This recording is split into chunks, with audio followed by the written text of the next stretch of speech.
The Hebrew word basar, flesh, is a key for understanding the aspect of the story in which Jesus is presented as God in the flesh. Anyone who insists on reading the stories literally will never grasp the code. But if you can open to the idea that letters construct reality, not merely describe it, the code will begin to unfold. The need to move letters, to shift them from side to side to see the full sequence, is foundational. It reflects a deeper principle. Nothing in the physical world exists without movement, vibration, frequency, energy. Everything must continue to move to exist. In the same way, the code must move to live. The ability of the letters to shift preserves a kind of truth that remains dynamic and continuous. Something that cannot exist in the fixed structures of other languages. Other languages carry fragments of truth that became fixed at a certain point in time. Truths bound to time and place, unable to fully carry forward or return to their origin. Hebrew does. The three letters that form the word basar, flesh, when reversed, tell the story of the shever, the break. This reflects a movement within the human psyche, connected to the day of birth and the day of death. In this sense, Job says that he perceives God from his flesh.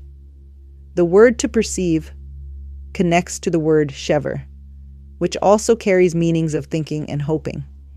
Each word echoes another, adding precision and nuance to everything that exists, from human psychology to what we perceive as political processes to nature itself.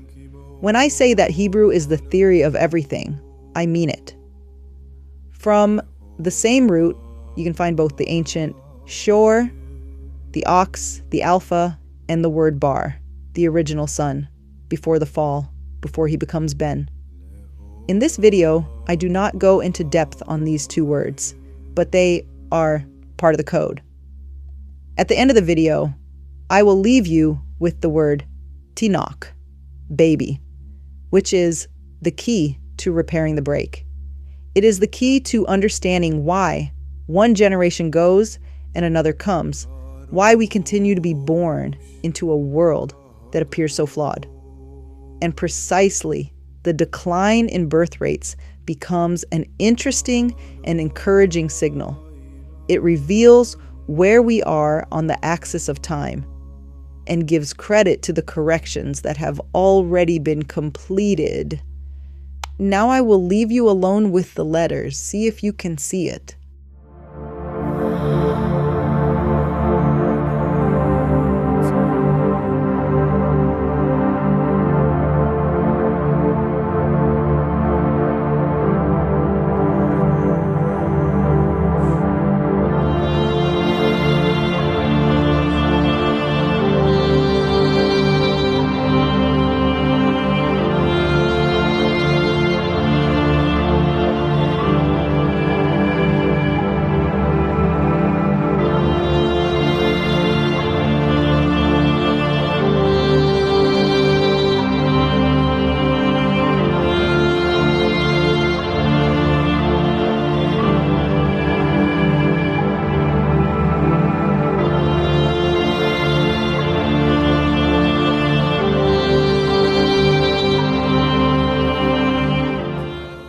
The best men are those who've been broken by life and have pulled through, have come out the other end. Why?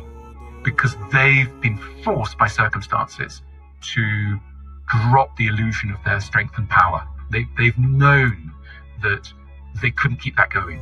They've hit rock bottom and they've had to reach out and say, I can't cope. I am in infantile position. Help me.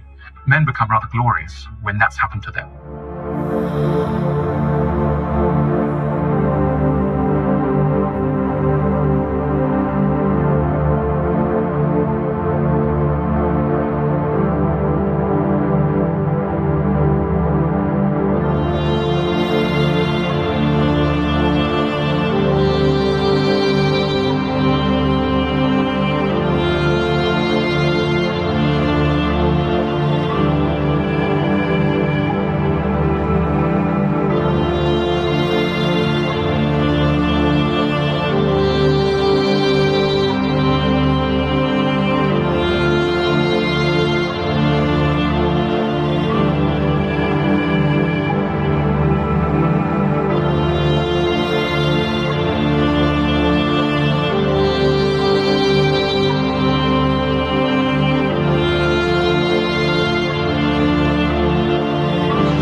fix broken people?